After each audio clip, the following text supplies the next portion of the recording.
नमस्कार, स्वागत है आप सब लोगों का मेरे चैनल स्टार्टिंग फ्रॉम स्क्रैच पे। आशा करता हूँ आप सब लोग बहुत ही अच्छे होंगे। तो ये जो वीडियो है ये बिहार सचिवालय के लिए है और ये प्रैक्टिस सेट फर्स्ट है। हालांकि आप बिहार के किसी भी एग्जाम में अपीयर होने वाले हों तो ये वीडियो आपके लिए है, क्योंकि ये बिहार स्पेशल क्वेश्चंस है जो कि बिहार बेस्ड पे है। ये क्वेश्चंस जो कि सारे के सारे इंपॉर्टेंट क्वेश्चन है। टॉप 60 क्वेश्चंस मैंने लिया है। हालांकि इसके पहले मैंने एक वीडियो बनाया है, वो है सेंसस के ऊपर, मतलब जनगणना के ऊपर, सेंसस 2011। उसमें मैंने मोस्ट इंपॉर्टेंट 52 क्वेश्चंस लिए थे।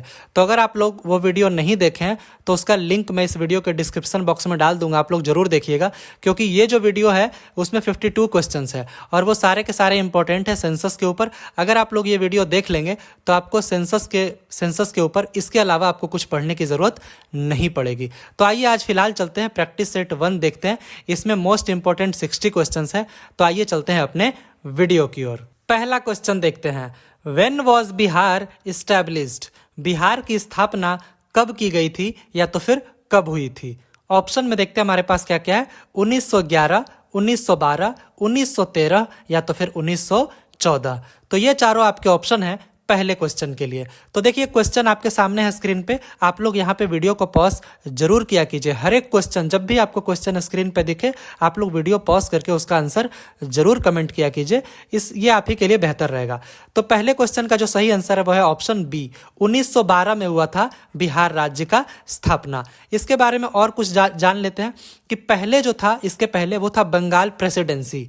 तो उस समय बिहार और उड़ीसा डिवीजन को अलग करके एक राज्य बना दिया गया और उस राज्य का नाम था Bihar and Orissa province. Province मतलब राज्य होता है। तो एग्जैक्ट डेट की बात करें तो 22 मार्च 1912 को बंगाल प्रेसिडेंसी से बिहार एंड उड़ीसा प्रोविंस को अलग कर दिया गया, मतलब एक अलग राज्य बना दिया गया जिसका नाम था बिहार एंड उड़ीसा प्रोविंस। इसके बाद फिर बिहार एंड उड़ीसा प्रोविंस से उड़ीसा को अलग कर दिया गया 1 अप्रैल 1936 को। तो अगर आपसे पूछा जाए कि उड़ीसा राज्य कब बना तो वो बना 1 अप्रैल 1936 को, ठीक वैसे ही जैसे बिहार बना 22 मार्च 1912 को। उसके बाद फिर 15 नवंबर सन 2000 को बिहार राज्य से झारखंड को अलग कर दिया गया। तो सबसे पहले बंगाल प्रेसिडेंसी में ही सब था। आज का बिहार, झारखंड, उड़ीसा सब बंगाल प्रेसिडेंसी में था और इंक्लूडिंग बंगाल ऑब्वियसली। उसके बाद बंगाल प्रेसिडेंसी से अलग किया गया बिहार एंड उड़ीसा को, उससे अलग किया गया फिर उड़ीसा को, और फिर बाद में झारखंड अलग हो गया बिहार से। तो अभी के जो बिहार के सीएम है वो है नीतीश कुमार जी और बिहार के जो गवर्नर है अभी के वो है राजेंद्र आर्लेकर जी। आइए देखते हैं दूसरा क्वेश्चन, बिहार दिवस कब मनाया जाता है? तो ऑब्वियसली पिछले क्वेश्चन से आप लोग समझ गए होंगे कि ये मनाया जाता है 22 मार्च को, क्योंकि 22 मार्च 1912 को हुआ था बिहार का गठन और ये हुआ था बंगाल प्रेसिडेंसी से अलग हो गया था, बिहार और उड़ीसा प्रोविंस बना था। ये सारे फैक्ट्स आप लोग याद रखिएगा। तीसरा क्वेश्चन देखते हैं, बिहार की राजकीय भाषा मतलब ऑफिशियल लैंग्वेज क्या है बिहार का? तो बिहार का ऑफिशियल लैंग्वेज है हिंदी और उर्दू। तो तीसरा का ऑप्शन सी करेक्ट हो जाएगा। चौथा क्वेश्चन देखते हैं, बिहार का उच्च न्यायालय किस जिले में स्थित है? मतलब हाई कोर्ट जो है बिहार का वो किस जिले में है? गया, मुजफ्फरपुर, भागलपुर या तो फिर पटना? तो बिहार का हाई कोर्ट है पटना में, जो कि बिहार की राजधानी भी है। हालांकि ये ऐसा जरूरी नहीं है कि जहाँ पे जिस स्टेट का कैपिटल है वहीं पे उसका हाई कोर्ट रहे। जैसे कि यूपी का कैपिटल हम लोग जानते हैं कि है लखनऊ है, यूपी का कैपिटल, लेकिन यूपी का जो हाई कोर्ट है वो लखनऊ में ना होकर प्रयागराज में है, जो कि पहले इलाहाबाद था, अभी प्रयागराज है। तो यहाँ पे है यूपी का हाई कोर्ट। इसके अलावा और भी कई स्टेट हैं जहाँ के मतलब जो हाई कोर्ट है वो वहाँ के राजधानी में नहीं है।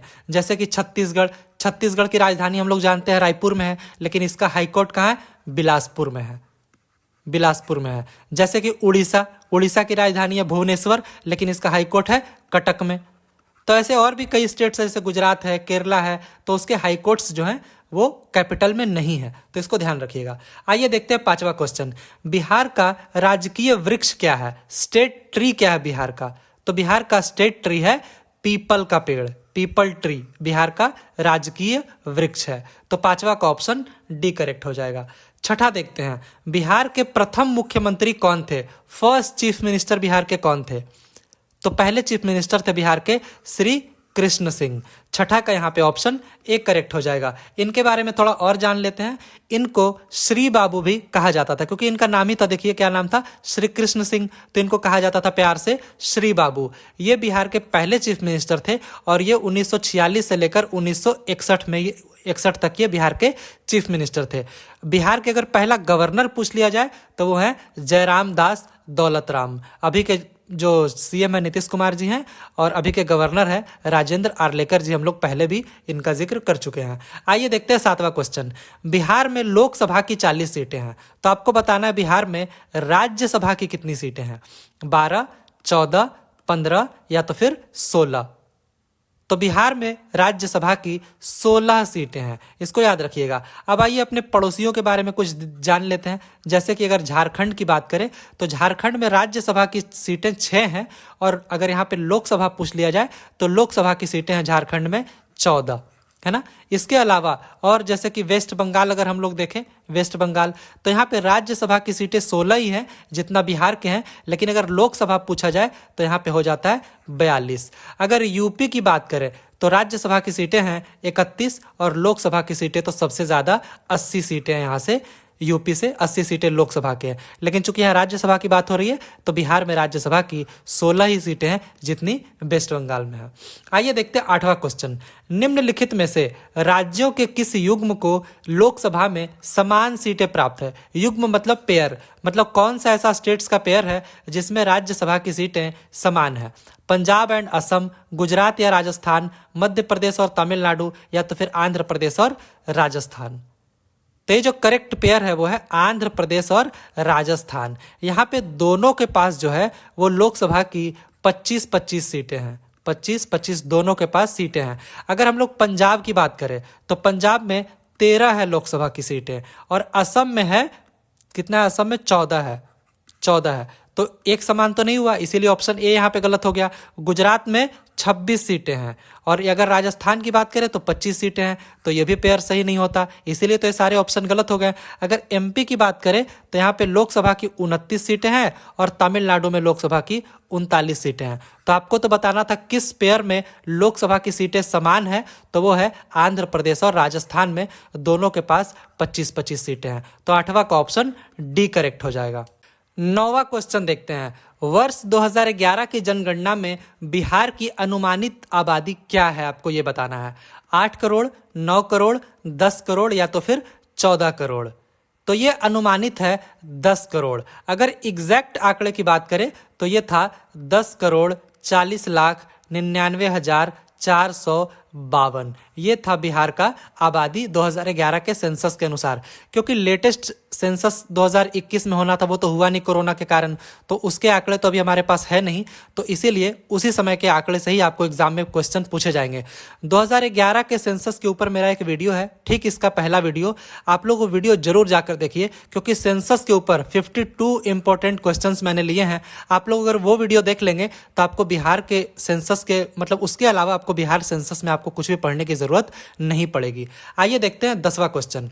2011 की जनगणना के अनुसार 3 प्रमुख राज्य जनसंख्या के आधार पर कौन कौन है, मतलब जो टॉप में है जनसंख्या के आधार पर, तो कौन है आपको ये बताना है। तो इसमें जो करेक्ट आंसर है वो ऑप्शन बी, उत्तर प्रदेश की जनसंख्या सबसे ज्यादा थी, दूसरे नंबर पे थी महाराष्ट्र और तीसरे नंबर पे था बिहार। अगर यूपी की जनसंख्या की बात करें, 2011 के आंकड़े की बात हो रही है यहाँ पे, तो वो था 19,98,12,341। ये था एग्जैक्ट आंकड़ा यूपी का। महाराष्ट्र की अगर हम लोग बात करें तो महाराष्ट्र में था 11,23,74,333 और बिहार का मैं बता ही चुका हूं 10,40,99,452। तो यहाँ पे ऑप्शन बी करेक्ट हो जाएगा 10वां का। 11वां देखेंगे, बट उसके पहले आप लोग प्लीज़ चैनल को सब्सक्राइब कर दीजिए अगर आप लोगों ने अब तक नहीं किया है तो। आपको ऐसे बहुत सारे वीडियोस मिलेंगे, करंट अफेयर्स पे जाकर वीडियोस देखिए, काफ़ी मेरे वीडियोस चल रहे हैं करंट अफेयर्स के, पिछले 7 महीने के करंट अफेयर्स का भी वीडियो काफ़ी ट्रेंडिंग में है, तो आप लोग जरूर जाकर देखिए। आइए देखते हैं 11वां क्वेश्चन। बिहार राज्य में अभी कुल कितने जिले हैं, तो बिहार राज्य में अभी टोटल 38 जिले हैं। तो 11वां का ऑप्शन सी करेक्ट हो जाएगा। आइए देखते हैं 12वां क्वेश्चन। निम्न में से किसका बिहार अग्रणी उत्पादक है, मतलब लीडिंग प्रोड्यूसर है। तो यहाँ पे मैंने पिक लगा दिया क्योंकि अगर जो लोग मखाना नहीं जानते इसलिए मैंने यहाँ पे पिक लगा दिया है। तो वो है मखाना। मखाना का अग्रणी उत्पादक है बिहार। मतलब आप कह सकते हैं कि 80 to 85% मखाना पूरे ऑल ओवर इंडिया का अकेले बिहार यहाँ पे उसका उत्पादक है। तो 12वां का ऑप्शन डी करेक्ट हो जाएगा। आइए देखते हैं 13वां क्वेश्चन। बिहार के निम्न में से किस जिले में ककोलत जलप्रपात है, मतलब जो ककोलत वाटरफॉल है ये किस जिले में है। तो ये नवादा जिले में है। 13वां का ऑप्शन ए करेक्ट हो जाएगा। 14वां क्वेश्चन देखते हैं। बिहार के किस जिले को सिल्क सिटी के नाम से भी जाना जाता है। तो वो जिला है भागलपुर। 14वां का ऑप्शन डी करेक्ट हो जाएगा। भागलपुर को जाना जाता है सिल्क सिटी के नाम से। 15वां देखते हैं। बिहार के किस जिले में सबसे बड़ा सोने का भंडार है। तो वो जिला है जमुई। 15 का ऑप्शन सी करेक्ट हो जाएगा। 16वां देखते हैं। नालंदा विश्वविद्यालय की स्थापना किस काल में हुआ था। नालंदा विश्वविद्यालय का स्थापना हुआ था गुप्त काल में। 13वां का ऑप्शन ए करेक्ट हो जाएगा। अगर आपसे पूछा जाए किसने किया था तो यह किया गया था कुमार गुप्त के द्वारा। कुमार गुप्त के द्वारा यह किया गया था। कुमार गुप्त प्रथम के द्वारा ये किया गया था। और ये कब किया गया था? 5th सेंचुरी एडी में ये किया गया था। तो इसको आप लोग ध्यान रखिएगा। आइए देखते हैं अगला 17वां क्वेश्चन। नालंदा विश्वविद्यालय को किसने ध्वस्त किया था। तो नालंदा विश्वविद्यालय को ध्वस्त किया गया था बख्तियार खिलजी के द्वारा। 17वां का ऑप्शन यहाँ पे डी करेक्ट हो जाएगा। अगर एग्जैक्ट साल पूछे तो 1190s में ये किया गया था। बख्तियार खिलजी के द्वारा ध्वस्त किया गया था नालंदा विश्वविद्यालय को। 18वां देखते हैं। बिहार में 1857 के विद्रोह का नेतृत्व किसने किया था। तो बिहार में किया गया था बाबू कुंवर सिंह जी के द्वारा। तो 18वां का ऑप्शन यहाँ पे सी करेक्ट हो जाएगा। इसके अलावा नाना साहेब जी, तो नाना साहेब जी किए थे नेतृत्व कानपुर से। चूंकि यहाँ पे बिहार से पूछा था इसीलिए ऑप्शन सी करेक्ट हो गया। बट ये सब भी 1857 के विद्रोह में भाग लिए थे, तो ये कानपुर से लिए थे। तात्या टोपे भी कानपुर से ही थे। मौलवी अहमदुल्लाह जी ये लिए थे आपके फैजाबाद से। फैजाबाद जो कि आज के उत्तर प्रदेश में है ऑब्वियसली। आइए देखते हैं 19वां क्वेश्चन। बट उसके पहले आप लोग ये कुछ नाम ध्यान रख लीजिए। बाबू कुंवर सिंह जी बिहार से, फिर जनरल बख्त खान दिल्ली से, बेगम हजरत महल ये लखनऊ से पार्टिसिपेट किए थे, रानी लक्ष्मीबाई जी झांसी से, नाना साहेब जी कानपुर से, मौलवी अहमदुल्लाह जी फैजाबाद से और खान बहादुर जी बरेली से। ये सब इस तरीके से पार्टिसिपेट किए थे। तो आइए मैं आपसे एक यहाँ पे सवाल पूछना चाहता हूँ। ये जो तात्या टोपे हैं, ये तात्या टोपे, इनका ओरिजिनल नाम क्या था। आप लोग कमेंट बॉक्स में जरूर कमेंट कीजिएगा कि तात्या टोपे जी का ओरिजिनल नाम क्या था। अगर आपको नहीं पता तो गूगल करके कमेंट कर दीजिएगा, बट जरूर कीजिएगा। आइए देखते हैं हम लोग 19वां क्वेश्चन। बिहार में कांग्रेस का प्रथम अधिवेशन कहाँ रखा गया था। तो कांग्रेस के अधिवेशन तो हो ही रहे थे, बट बिहार में पहला अधिवेशन कांग्रेस का कहाँ हुआ था। तो यह हुआ था पटना में, बांकीपुर एक जगह है, वहां हुआ था पहला अधिवेशन। तो ऑप्शन यहाँ पे ए करेक्ट हो जाएगा, पटना में। 19वां का ए। तो इसके बारे में और जान लेते हैं। तो पहला जो सेशन हुआ था आईएनसी इंडियन नेशनल कांग्रेस का बिहार में, वो 1912 में हुआ था, बांकेपुर पटना में हुआ था। और इस समय जो आईएनसी के प्रेसिडेंट थे इस सेशन में, वो थे रघुनाथ नरसिंह मुधोलकर जी थे, प्रेसिडेंट थे 1912 के सेशन में।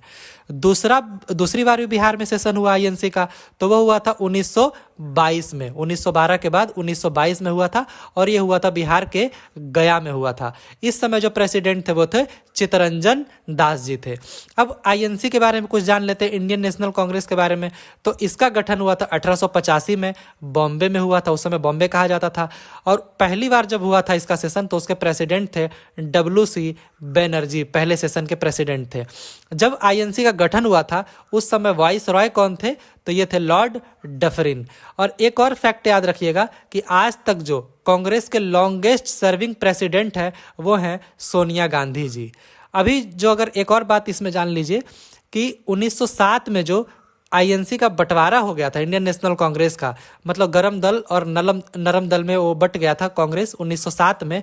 तो यहाँ पे पूछा जा रहा है कि उस समय ये सेशन कहाँ हुआ था, तो ये हुआ था सूरत में हुआ था। ये जानकारी थी तो मैंने सोचा आपको दे दूं, एग्जाम्स में पूछ लेते हैं कई बार। तो सूरत में हुआ था वो सेशन 1907 में, जिसमें आईएनसी का बंटवारा हो गया था। और उस सेशन के जो प्रेसिडेंट थे वो थे रास बिहारी घोष जी। आइए देखते हैं अगला 20वां क्वेश्चन। जयप्रकाश नारायण को कौन सी उपाधि दी गई थी? तो इनको कहा जाता था लोकनायक। 20वां का ऑप्शन बी करेक्ट हो जाएगा। अब लोकनायक का मतलब क्या होता है? तो इसका मतलब होता है पीपल्स लीडर, मतलब जनता के नेता। तो जयप्रकाश नारायण जी, इनको शॉर्ट में जेपी भी कहा जाता था। इनफैक्ट इन्होंने जो मूवमेंट चलाया था उसको भी जेपी मूवमेंट के नाम से लोग जानते हैं।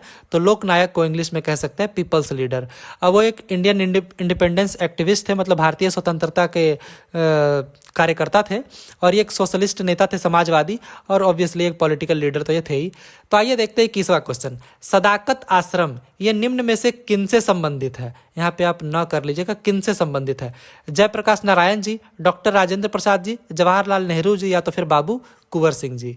तो ये संबंधित है डॉक्टर राजेंद्र प्रसाद जी, जो कि बिहार से ही थे, और ये हमारे भारत के पहले राष्ट्रपति थे। तो इन्हीं से संबंधित है सदाकत आश्रम। अब सदाकत का मतलब ये होता है अबोर्ड ऑफ ट्रूथ।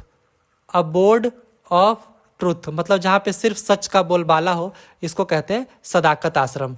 तो ये यहीं रहते थे डॉक्टर राजेंद्र प्रसाद जी, खास करके प्रेसिडेंट बनने के बाद जब आ गए थे वापस, तो ये बिहार में इसी आश्रम में रहते थे, सदाकत आश्रम में। आइए देखते हैं 22वां क्वेश्चन। निम्न में से किस जिले में बिहार का एकमात्र राष्ट्रीय उद्यान स्थित है? एकमात्र नेशनल पार्क जो है बिहार का, वो किस जिले में है? तो ये है वेस्ट चंपारण में, पश्चिमी चंपारण में। 22वां का ऑप्शन सी करेक्ट हो जाएगा। तो सिर्फ एक ही नेशनल पार्क है और 12 वाइल्ड लाइफ सेंचुरीज है, मतलब वन्य जीव अभ्यारण्य कहते हैं हिंदी में। तो बिहार में वो 12 है, लेकिन नेशनल पार्क सिर्फ एक है। तो वेस्ट चंपारण में, वेस्ट चंपारण में और भी है, जैसे कि वाल्मीकि वन्य प्राणी सेंचुरी और उदयपुर वन्य प्राणी सेंचुरी, ये भी वेस्ट चंपारण में ही है। हम लोग देखें कि वाइल्ड लाइफ सेंचुरी 12 है, उसमें 2 वेस्ट चंपारण में ही है। पंत वन्य प्राणी सेंचुरी ये नालंदा डिस्ट्रिक्ट में है। जो फेमस है वही 3-4 मैं यहाँ पे बता दिया हूँ आपको, हो सकता है एग्जाम में यही आ जाए। विक्रमशिला गैंगेटिक डॉल्फिन सेंचुरी ये भागलपुर डिस्ट्रिक्ट में है, तो इसको आप लोग ध्यान रखिएगा। आइए देखते हैं 23वां क्वेश्चन। प्राचीन महाजनपद मगध की प्रथम राजधानी कौन सी थी? तो हम लोग जानते हैं महाजनपद टोटल 16 थे। तो जो मगध महाजनपद था उसकी पहली राजधानी कौन सी थी? पाटलिपुत्र, वैशाली, चंपा, अंग, या तो फिर इनमें से कोई नहीं, या तो फिर एक से ज्यादा करेक्ट आंसर। तो जो पहली राजधानी थी वो थी राजगृह। राजगृह जो कि ऑप्शन में यहाँ पे नहीं है, तो इसीलिए यहाँ पे ऑप्शन ई करेक्ट हो जाएगा। 23वां का ऑप्शन ई यहाँ पे करेक्ट हो जाएगा। राजगृह जिसको आज राजगीर कहते हैं। तो और हम जान लेते हैं कि पहला कैपिटल कौन था? राजगिरी, जो कि मॉडर्न डे राजगीर है। बाद में इसको बदल के पाटलिपुत्र और वैशाली भी किया गया, मतलब अलग अलग टाइम पे ये दोनों भी मगध के कैपिटल रह चुके हैं। अब क्या है, बुद्धिस्ट जो लिटरेचर है एक अंगुतर निकाय, और जैन लिटरेचर है भगवती सुत्त, उसमें आपको लिस्ट मिलता है 16 महाजनपदों का।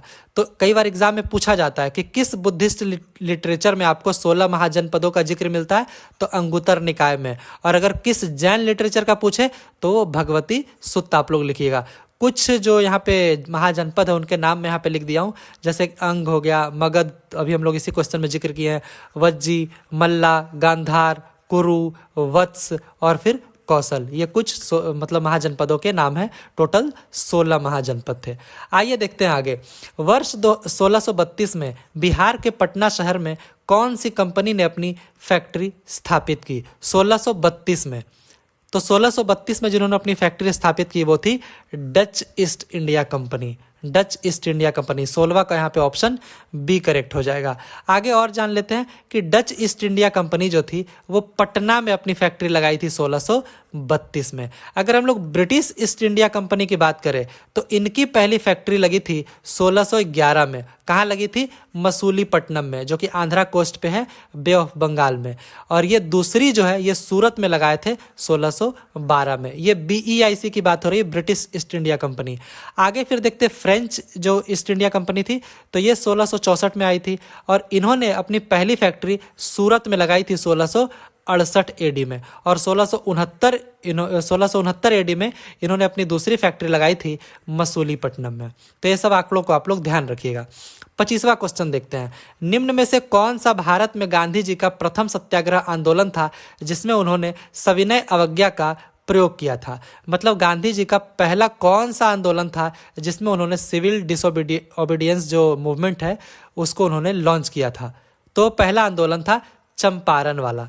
25 का यहाँ पे ऑप्शन ए करेक्ट हो जाएगा।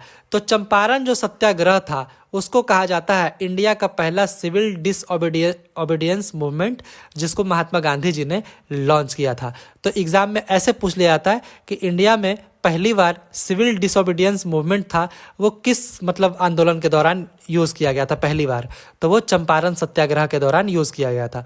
तो ये पहला सत्याग्रह मूवमेंट था जो कि 1917 में महात्मा गांधी जी ने लॉन्च किया था। और ये लॉन्च किए थे, मतलब ये एक तरीके का फार्मर अपराइजिंग था वहाँ पे। मतलब किसान लोग जो थे वो विरोध कर रहे थे ब्रिटिशर्स लोगों का। वो इसलिए कर रहे थे क्योंकि उस समय उनके ऊपर 3 कठिया सिस्टम लागू हो गया था, मतलब चल रहा था 3 कठिया सिस्टम। 3 कठिया सिस्टम क्या होता है ये अगले क्वेश्चन में हम लोग बात करेंगे। बट आप लोग याद रखिए कि महात्मा गांधी जी ने जब पार्टिसिपेट किया था तो उनको बुलाए कौन थे, तो उनको बुलाया गया था राजकुमार शुक्ला जी के द्वारा। आगे इन दोनों के बारे में हम लोग आगे क्वेश्चंस के बारे में बात करेंगे, आगे क्वेश्चन में राजकुमार शुक्ला जी के बारे में भी, और 3 कठिया सिस्टम क्या होता है वो भी अगले क्वेश्चन में। आगे देखते हैं 26वां क्वेश्चन, बिहार के 3 कठिया पद्धति में नील की खेती के लिए भूमि का कितना भाग अमानत रखा जाता था। मतलब कि अगर आपके पास कोई भूमि का टुकड़ा है तो आपको उसका कितना हिस्सा जो है आपको नील की खेती के लिए मजबूरन रखना ही पड़ता था। तो कोई भी भूमि का टुकड़ा है, मान लीजिए 20 टुकड़े हैं, तो 20 टुकड़े में आपको 3 टुकड़ा जो होता था वो नील की खेती के लिए रखना ही पड़ता था मजबूरन। तो यहाँ पे 3/20 जो है ऑप्शन करेक्ट हो जाएगा। 26वां का ऑप्शन सी करेक्ट हो जाएगा। यहाँ पे 3/20 जो आपका एग्रीकल्चरल लैंड है उसको आपको रखना पड़ता था इंडिगो कल्टीवेशन के लिए, मतलब नील की खेती के लिए। तो इसीलिए कहा जाता था 3 कठिया सिस्टम, मतलब एक कट्ठा में 3 हिस्सा आपको रखना पड़ेगा। 27वां क्वेश्चन देखते हैं, चंपारण में इंडिगो के किसानों की दशा की ओर गांधी जी का ध्यान किसने आकर्षित किया। तो हम लोग पहले बात कर चुके हैं, वो थे राजकुमार शुक्ला जी, चंपारण जिले से थे। तो 27वां का ऑप्शन डी करेक्ट हो जाएगा। तो गांधी जी से मिले थे राजकुमार शुक्ला जी, कहाँ पे मिले थे? कांग्रेस का 31वां सेशन जो लखनऊ में चल रहा था 1916 में, तो उस समय राजकुमार शुक्ला जी मिले थे गांधी जी से। और ये राजकुमार शुक्ला जी कहाँ के थे? ये थे मुरली भारवा विलेज, जो कि पश्चिमी चंपारण जिले में है, बिहार के। तो ये गांव का नाम आप लोग याद रखिएगा, मुरली भारवा। ये एग्जाम में पूछा गया है। 28वां क्वेश्चन देखते हैं, प्रसिद्ध नाटक नील दर्पण जिसमें इंडिगो की खेती करने वाले किसानों के दमन का चित्रण किया गया, इसकी रचना किसने की? दमन का मतलब होता है उनके ऊपर जो प्लाइट हो रहा है, जो जुर्म हो रहा है, जबरदस्ती किया जा रहा है, तो उसके ऊपर जो चित्रण किया गया था नील दर्पण में। तो नील दर्पण की रचना किसने की आपको ये बताना है। तो ये किया गया था दीनबंधु मित्र जी के द्वारा। 28वां का ऑप्शन डी करेक्ट हो जाएगा। 29वां क्वेश्चन देखते हैं, स्वामी सहजानंद ये निम्न में से किससे संबंधित थे? तो स्वामी सहजानंद संबंधित थे बिहार में किसानों के आंदोलन से, peasant movement in Bihar. Peasant का मतलब होता है किसान। तो 29वां का ऑप्शन सी करेक्ट हो जाएगा। इसके बारे में थोड़ा और जान लेते हैं इस क्वेश्चन के बारे में। तो ये जो स्वामी सहजानंद जी थे, इन्होंने एक मूवमेंट चलाया था, किसान सभा मूवमेंट, ठीक है ना, बिहार में इन्होंने चलाया था। और इन्होंने बिहार प्रोविंशियल किसान सभा, ये एकदम ये क्वेश्चन बिहार के एग्जाम का फेवरेट क्वेश्चन है कि बिहार प्रोविंशियल किसान सभा, इसका गठन, ये मतलब गठन किनके द्वारा किया गया था? तो इन्हीं के द्वारा किया गया था 1929 में। ये हमेशा ये क्वेश्चन पूछा जाता है, आप लोग ध्यान रखिएगा। इनके द्वारा लिखा हुआ कुछ इंपॉर्टेंट बुक्स हैं, जैसे कि ब्राह्मण समाज की स्थिति, झूठा भय मिथ्या अभिमान, ब्राह्मण कौन, भूमिहार ब्राह्मण परिचय, ये चारों इनके लिखे हुए बुक्स हैं। आइए देखते हैं आगे 30वां क्वेश्चन, इनमें से किस शासक ने तृतीय बौद्ध संगीति पाटलिपुत्र में आयोजित की? ये one of the important question है, आप लोग ध्यान रखिएगा कि तृतीय बौद्ध संगति पाटलिपुत्र में किसने आयोजित की थी? तो ये किया गया था अशोक के द्वारा, सम्राट अशोक के द्वारा। तो 30वां का ऑप्शन ए करेक्ट हो जाएगा। तो यहाँ पे सारे जो बुद्धिस्ट काउंसिल हुए चारों, उसको मैं यहाँ पे ले आया हूँ डिटेल से। पहला बुद्धिस्ट काउंसिल कब हुआ था? 483 ईसा पूर्व में हुआ था, राजगीर में हुआ था। उस समय राजगृह कहा जाता था और उस समय रूलर थे, शासक थे अजात शत्रु जो कि हर्यंक वंश के थे। दूसरा बुद्धिस्ट काउंसिल 383 BC में हुआ था वैशाली में, और उस समय रूलर थे कालाशोक जो कि शिशुनाग वंश से थे। लेकिन तीसरा जो है काफ़ी इंपॉर्टेंट है आपके लिए, थर्ड बुद्धिस्ट काउंसिल, क्योंकि ये हुआ था पाटलिपुत्रा में जो कि आज का पटना है, और ये हुआ था 250 BC में। रूलर थे अशोक जो कि आपसे क्वेश्चन में पूछा गया है, और ये मौर्य वंश से थे। चौथा बुद्धिस्ट काउंसिल कहाँ हुआ था? कश्मीर में 98 AD में हुआ था, और रूलर थे कनिष्क थे जो कि कुषाण वंश से थे। तो ये क्वेश्चन काफ़ी इंपॉर्टेंट है, आप लोग ध्यान रखिएगा। आगे देखते हैं 31वां प्रश्न, पटना शहर का पुराना नाम क्या है? तो पटना शहर का पुराना नाम था पाटलिपुत्रा। 31 का ऑप्शन बी करेक्ट हो जाएगा। और भी कुछ थे जैसे कि कुसुमपुर, ये भी पटना का पुराना नाम था, या तो फिर पाटलीग्राम, ये भी पटना का पुराना नाम था अलग अलग समय पे। आइए देखते हैं 32वां क्वेश्चन, किस शासक के द्वारा पाटलिपुत्र को पहली बार राजधानी के रूप में चुना गया? देखिए बीपीएससी में भी ये क्वेश्चन आया हुआ है, इसलिए मैंने यहाँ पे लिख दिया। तो वो शासक थे उदयन। 32वां का ऑप्शन सी करेक्ट हो जाएगा। पहली बार इन्होंने ही पटना को, पाटलिपुत्र को अपना राजधानी बनाया था। 33वां, कुल कितने महाजनपद थे? तो ये हम लोग पहले बात कर चुके हैं, कुल 16 महाजनपद थे। 33वां का ऑप्शन सी करेक्ट हो जाएगा। 34वां देखते हैं, जब सिकंदर ने भारत पर आक्रमण किया उस समय मगध का शासक कौन था? तो उस समय मगध का शासक थे नंद वंश का उस समय शासन चल रहा था। 34वां का ऑप्शन सी करेक्ट हो जाएगा। 35वां देखते हैं, निम्नलिखित में से कौन एक मगध साम्राज्य की राजधानी नहीं रही है? तो आपको ये बताना है कौन मगध साम्राज्य की राजधानी नहीं रही है कभी भी। तो पहली राजधानी राजगृह, तो ये तो बिल्कुल रही है, पाटलिपुत्र भी रही है, वैशाली भी रहा है, लेकिन मथुरा कभी भी मगध का राजधानी नहीं रहा है। तो यहाँ पे ऑप्शन डी करेक्ट हो जाएगा, है ना। अब जब राजगृह ये जब राजधानी बनी थी तो 35वां में देखिए यहाँ पे तो ऑप्शन डी करेक्ट हो गया। ये जब राजधानी थी उस समय रूलर कौन थे? तो उस समय रूलर थे बिम्बिसार उस समय राजा थे। और जब पाटलिपुत्र जब राजधानी बनी थी मगध की, उस समय रूलर थे उदयन, इन्होंने ही बनाया था, उदयन ने। उसके बाद जब वैशाली थी राजधानी तो उस समय रूलर थे शिशुनाग वंश के थे ये शिशुनाग। तो अलग अलग समय पे ये सब राजधानियां रह चुकी थी मगध की। 36वां क्वेश्चन देखते हैं, नंद वंश का आखिरी शासक कौन था? तो आखिरी शासक थे धनानंद। 36वां का ऑप्शन सी करेक्ट हो जाएगा। 37वां देखते हैं, नंद वंश के बाद मगध पर किस वंश ने शासन किया? तो नंद वंश के बाद मौर्य वंश का शासन हो गया था मगध के ऊपर। 37वां का ऑप्शन ए करेक्ट हो जाएगा। 38वां क्वेश्चन देखते हैं, नंद वंश का वह आखिरी शासक कौन था जिसे चंद्रगुप्त मौर्य ने हराया और मार डाला? तो वो आखिरी शासक हम लोग बात कर चुके हैं, वो थे धनानंद। 38वां का ऑप्शन बी करेक्ट हो जाएगा। 39वां देखते हैं, मौर्य वंश को किसने स्थापित किया? तो मौर्य वंश को स्थापित किया गया चंद्रगुप्त मौर्य के द्वारा। 39वां का ऑप्शन बी करेक्ट हो जाएगा। कब किया गया था? ये किया गया था 322 में, और इनका चंद्रगुप्त मौर्य जी का शासन चला था 298 BC तक, 322 से 298 ईसा पूर्व तक। 40वां क्वेश्चन देखते हैं, प्राचीन भारत का वह प्रसिद्ध शासक जिसने अपने जीवन के अंतिम दिनों में जैन धर्म को अपना लिया था? तो वो थे चंद्रगुप्त मौर्य जो कि मौर्य वंश के संस्थापक भी थे। इन्होंने अपने जीवन के अंतिम दिनों में जैन धर्म को अपनाया था। तो 40वां का ऑप्शन ए करेक्ट हो जाएगा। 41वां देखते हैं, चंद्रगुप्त मौर्य ने किसके प्रभाव में आकर जैन धर्म को अपनाया था? तो वो थे भद्रबाहु। 41वां का ऑप्शन बी करेक्ट हो जाएगा। 42वां देखते हैं, चंद्रगुप्त मौर्य के शिक्षक कौन थे? टीचर कौन थे चंद्रगुप्त मौर्य के? तो वो थे चाणक्य। 42वां का ऑप्शन सी करेक्ट हो जाएगा। 43वां क्वेश्चन देखते हैं, चाणक्य और किस नाम से जाने जाते थे? मतलब चाणक्य का और नाम क्या था? तो वो था कौटिल्य। 43वां का ऑप्शन बी करेक्ट हो जाएगा। आगे देखते हैं 44वां क्वेश्चन, चाणक्य को उनके बचपन में किस नाम से जाना जाता था? देखिए यूपीपीसीएस में सवाल आया हुआ है। चाणक्य को उनके बचपन में उनको विष्णुगुप्त के नाम से जाना जाता था। चाणक्य को मतलब उनका नाम चाणक्य भी था, कौटिल्य भी था, और बचपन का नाम विष्णुगुप्त था। 44 का ऑप्शन सी करेक्ट हो जाएगा।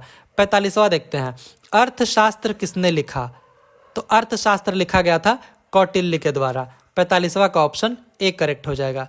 46वां देखते हैं, चंद्रगुप्त मौर्य के काल में कौन सा यूनानी राजदूत भारत यात्रा पर आया था? चंद्रगुप्त मौर्य के काल में, आप ये ध्यान रखिएगा, तो उस समय आए थे मेगास्थनीज। 46 का ऑप्शन बी करेक्ट हो जाएगा। 47वां देखते हैं, मेगास्थनीज के पुस्तक का क्या नाम है? मेगास्थनीज ने एक पुस्तक लिखा था बहुत ही फेमस, उस पुस्तक का नाम क्या है? तो वो है इंडिका। 47 का ऑप्शन डी करेक्ट हो जाएगा। 48वां, इंडिका किस भाषा में लिखी गई थी? तो ये लिखी गई थी ग्रीक भाषा में। 48 का भी ऑप्शन सी करेक्ट हो जाएगा। आइए देखते हैं 49वां, मेगास्थनीज निम्न में से किस राजा का राजदूत था? तो ये सेल्यूकस निकेटर का राजदूत था, जिसने इसे भारत भेजा था मेगास्थनीज को। तो 49वां का ऑप्शन ए करेक्ट हो जाएगा। आगे देखते हैं 50वां, चंद्रगुप्त मौर्य की मृत्यु कैसे हुई? तो युद्ध लड़ते टाइम इनकी मृत्यु नहीं हुई थी, ना इनकी मृत्यु सीढ़ियों से गिरकर हुई, ना किसी बीमारी से हुई। इनकी मृत्यु हुई साल्लेखन विधि से। मतलब ये एक ऐसी विधि होती है जिसमें इंसान खाना पानी छोड़ देता है और भूखमरी से धीरे धीरे धीरे करते हुए प्राण त्यागता है। ये एक विधि है साल्लेखन विधि। तो 50वां का ऑप्शन डी करेक्ट हो जाएगा। 51 देखते हैं, अशोक ने कलिंग पर आक्रमण कब किया था? तो अशोक ने कलिंग पर आक्रमण किया था 261 ईसा पूर्व में। इसको ध्यान रखिएगा। 51 का डी। 52 देखते हैं, कलिंग विजय के बाद सम्राट अशोक ने किस धर्म को अपनाया? तो सम्राट अशोक ने बुद्धिज्म, बौद्ध धर्म को अपना लिया था कलिंग विजय के पश्चात। 52 का ऑप्शन ए करेक्ट हो जाएगा। 53, निम्न में से किसका एक नाम देवनाम पियदसी भी था? मतलब देवनाम पियदसी मतलब देवताओं के प्रिय। तो किनका नाम था देवताओं के प्रिय? मतलब एक नाम उनका ये भी था। तो ये थे मौर्य राजा अशोक। सम्राट अशोक का नाम था देवनाम पियदसी, इनको नाम दिया गया था। 53 का ऑप्शन ए करेक्ट हो जाएगा। 54वां देखते हैं, अशोक के अभिलेखों में किस भाषा का प्रयोग हुआ है? तो अशोक के अभिलेखों में प्राकृत भाषा का प्रयोग हुआ है। तो 54वां का ऑप्शन बी करेक्ट हो जाएगा। 55वां देखते हैं, अशोक के ब्राह्मी अभिलेख को सबसे पहले किसने समझा? तो सबसे पहले समझा गया था जेम्स प्रिंसेप के द्वारा। 55 का यहाँ पे ऑप्शन ए करेक्ट हो जाएगा। 56 देखते हैं, मुद्रा राक्षस के लेखक कौन थे? मुद्रा राक्षस के लेखक थे विशाख दत्त। 56 का ऑप्शन ए करेक्ट हो जाएगा। 57वां देखते हैं, मौर्य काल के समय सबसे प्रसिद्ध शिक्षा का केंद्र कौन सा था? तो मौर्य काल के समय था तक्षशिला। 57 का ऑप्शन सी करेक्ट हो जाएगा। 58 देखते हैं, सांची के महान स्तूप जो हैं वो कहाँ हैं? तो ये हैं मध्य प्रदेश में। 58 का ऑप्शन बी करेक्ट हो जाएगा। 59 देखते हैं, अंतिम मौर्य शासक कौन थे? अंतिम मौर्य शासक थे बृहद्रथ। 59 का ऑप्शन डी करेक्ट हो जाएगा। 60वां और आखिरी क्वेश्चन देखते हैं आज के वीडियो का, बिहार आने वाले पहले अंग्रेज कौन थे? तो पहले अंग्रेज थे राल्फ फिच। 60वां का यहाँ पे ऑप्शन ए करेक्ट हो जाएगा। तो ये 60 के 60 क्वेश्चन काफ़ी इंपॉर्टेंट थे। मैंने बहुत इंपॉर्टेंट क्वेश्चंस निकाल के इस वीडियो में लाया था आप लोगों के लिए। तो अगर आप लोगों को वीडियो अच्छा लगा हो तो प्लीज़ चैनल को सब्सक्राइब कीजिएगा, क्योंकि आगे और भी कई सारे मैं प्रैक्टिस सेट लेकर आने वाला हूँ। तो आप लोग बस इस चैनल से जुड़ जाइए और वीडियो को लाइक ज़रूर किया कीजिए, हम लोगों को थोड़ा मोटिवेशन मिलता है। और चैनल को अगर सब्सक्राइब नहीं किया है तो प्लीज़ सब्सक्राइब कर दीजिए।